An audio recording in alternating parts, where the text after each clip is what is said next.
Бүгінгі күнімізге жетіп келген ауызекі дөретпелеріміздің әр бірі бейбаһа мирас сипатында бағаланады. Себебі сөзлердің құлаққа жағымлылығы менен, инсанлар кеуілінің жұбанышы һәм қуанышы бола алуы менен гөнер мейтұғын ғазине болып жасай берген.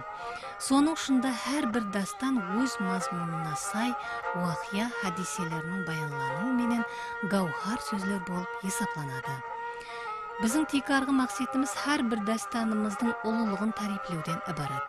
Әсірден әсірлерге халық жыршыларының жыр толғанысылары болып, тыңлаушы халыққа күш қуат бағышлап келгенлігін мақтаныш етіп, бүгінгі әулетларға жеткерсек, халқымыз үшін сауап іслер ішлеген боламыз.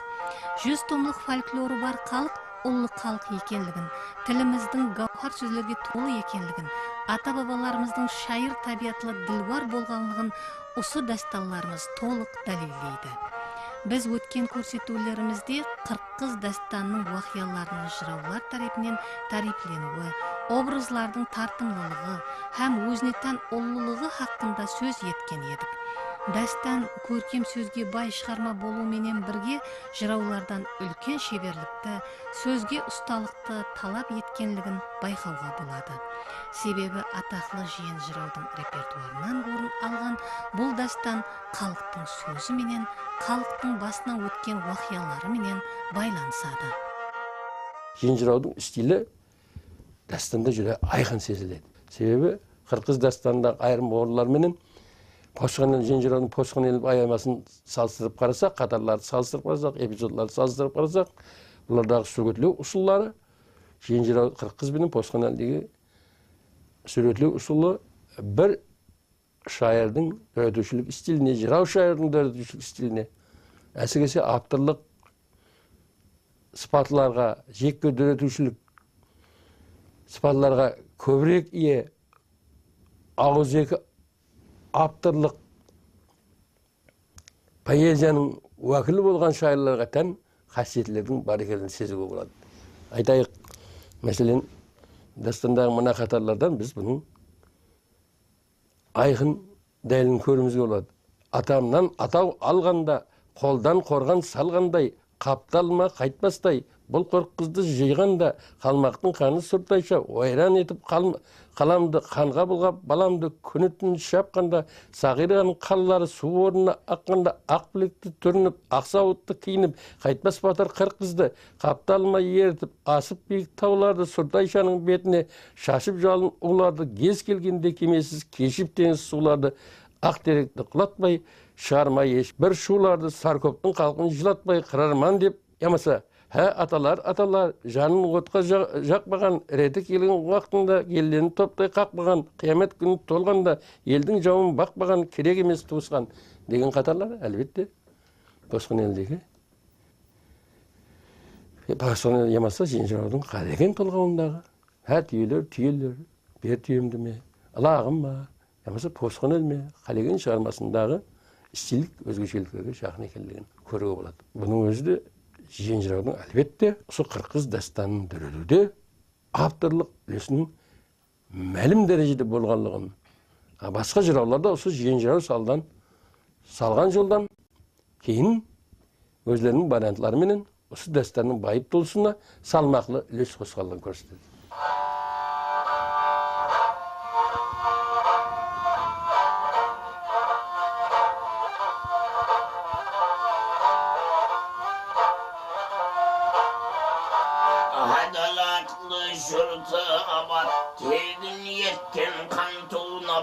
Sanның қызы тартарына бат, халыққа қорған болмады ма?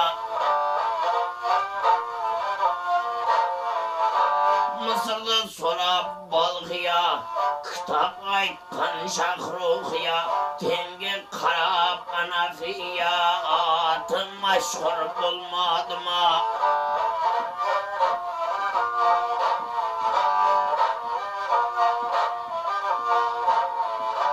Қарсылық қылған хан патша, ғайрат салды елге қанша, ат шауып өтті ай параша, халыққа мәшһүр болмады ма?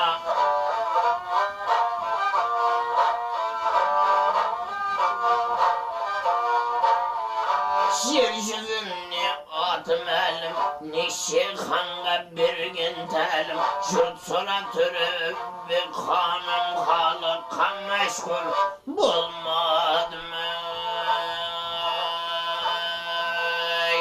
Осындай гауһар сөздер жаратудағы творчестволық өзгешелік, индивидуаллық тек қана қаһармандар образын жарату емес, олардың портретін, сыртқы портретін беруді жүде айқын көзге сынады.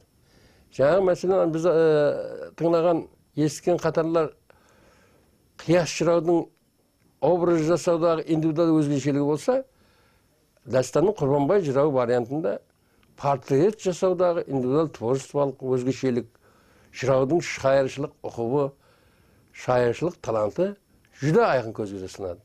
Мысал үшін, бір-біріне ұсамаған Гүлайымның, Сәрбіназдың, ямаса Арсланның портреті жасалған орларға бір нәзер тастайық. Көрген жанлар келбетіне тойғандай, арсар болып ақыл үшін жойғандай, айсы үстінде ол қыз шықса далаға, қараңғы үйге хасыл гауһар қойғандай, айбатланса батырлар да қорыққандай, құлы болып есікті от жаққандай, нәзер салып келбетіне қарасаң, торқын оның сомалтынан соққандай. Қараң, бұл Әп-Уәй қаһарманның портреті емес. Һәм көззал, һәм батыр, ішкі дүниясы да бай, сыртқы сұлулығы да бай. Үлкен бір тарихи тұлғаның образы. Осыған сай теңеулер, суретлер тапқан жырау.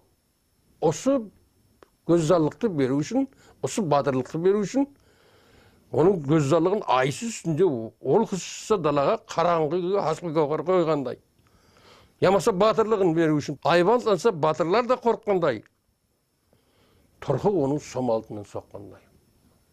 Міне жыраудың сөз саплау шеберлігі.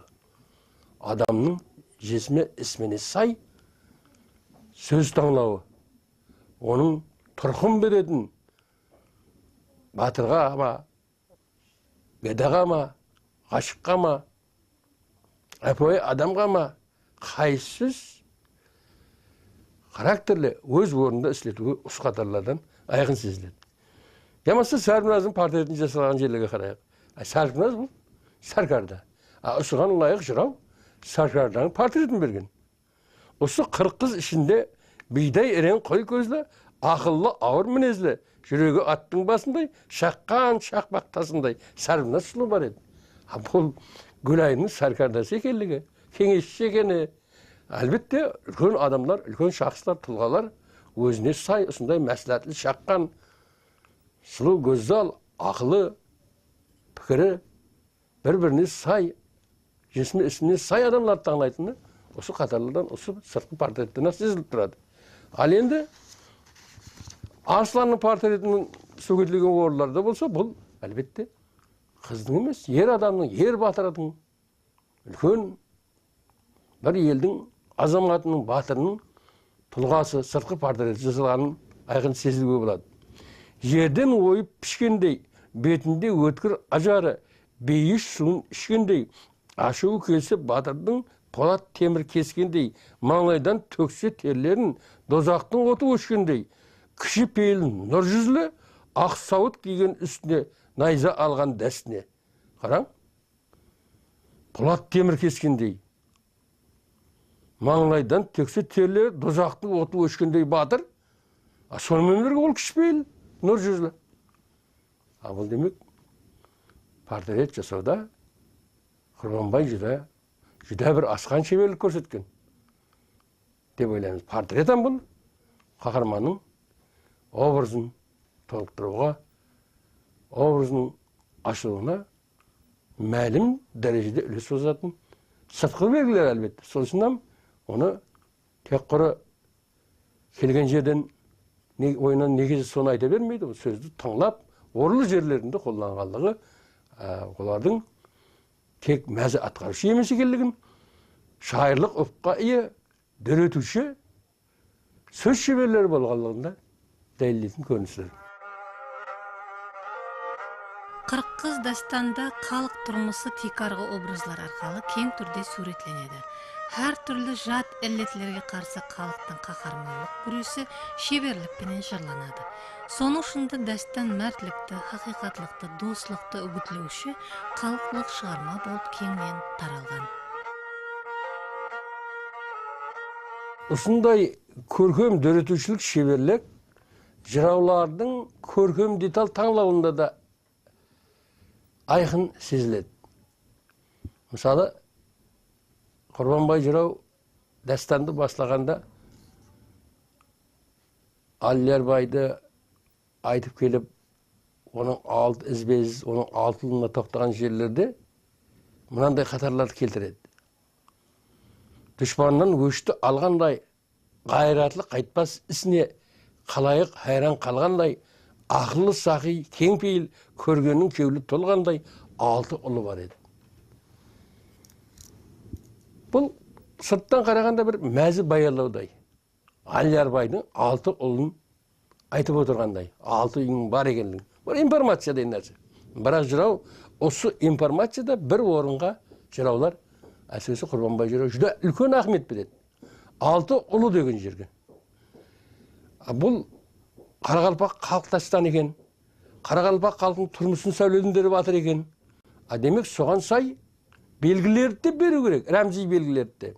Милли менталитетке, милли ұрыққа сай рәмзи белгілерді. Қарақалпақлар 2 арыс 6 ұрудан тұрады. Осы 6 ұрудың образын, сыртқы пішінін, былайша айтқанда символикалық образын сипатламасын Аллербайдың 6 ұлы арқалы беріп жатыр. Халқымыздағы бар қасиетлерді. 6 ұлы әлбетте жаудан жеңілгеніменен уақытынша жеңілу, уақытынша шегініс жеңілгеніменен бұлардың кеулі ақ, кеулі дейді. Қандай қылып береді Құрбанбай жырау? Қайратлы қайтпас ісіне дейді. Қалайық хайран қалғандай, ақыллы сақи кең пейіл дейді. Қараң, жыраудың көрегелігі, жыраудың реалистлігі, жыраудың индивидуал сөз шебер екенлігі, өмір тұрмыс уақияларына реал қатынас жасауы бұл. Ақыллы сақи кең пейіл, көргеннің кеулі толғандай. Бұл нұқсансыз бір кең пейіл сақи халық едік. Жаугершілік болды. Палапан басына тұрымтай тұсына кетті. Ат басына күн туды. Ер басына күн туды деген кәп бұл. Осы 6 ұлдың ізімен халық күткен әрман, халық ойлаған еркінлік, соның іске асырушысы, соның үлкен күресшеңі келетіғын. 7 деген санақсам, бізді жүде бір бақытлы символ, бақыттылық символы.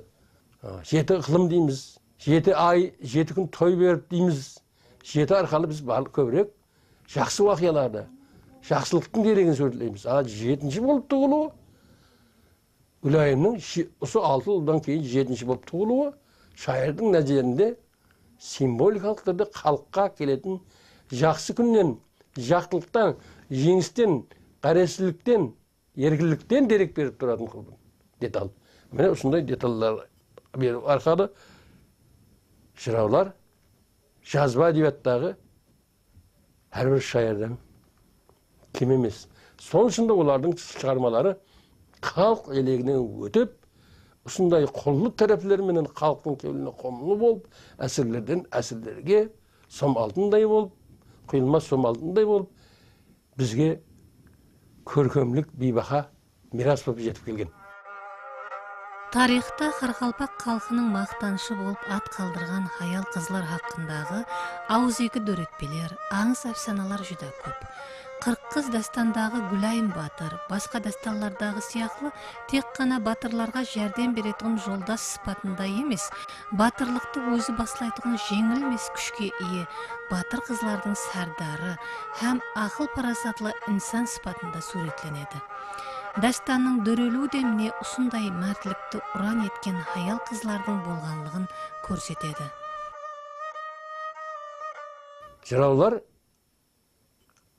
ұсындай сөздерді, қаншелі жақсы сөздерді ойлап тапқандай, көзден сөздерді теріп орнында қолданғандай, дастандағы сюжеттік мотивлерді жайластыруда да шебер композициялық құрылыс таба білген. Мәселен, дастанның дәстәпкі дөретуші Жирау, әлбетте, осы Қырғыз дастанына біздің эрамызға дейінгі 6-4 әсірлердегі Тумарис hakkındağı tarihi аңызlardan, hayallar patşalığı hakkındağı аңыз әпсаналардан sağa alıp, direk alıp, özünçe Gülayim yertegin jaratqanlığı. Gülayim yerteginin tigarında Gülayim degen Osu Qırqız dastanının belki bir bölümünde bolu kerek dep aytılады, ayırım ilmpazlar aytады. Gülayim degen dastan dörütkelligin Gülayim yertegi tigarında.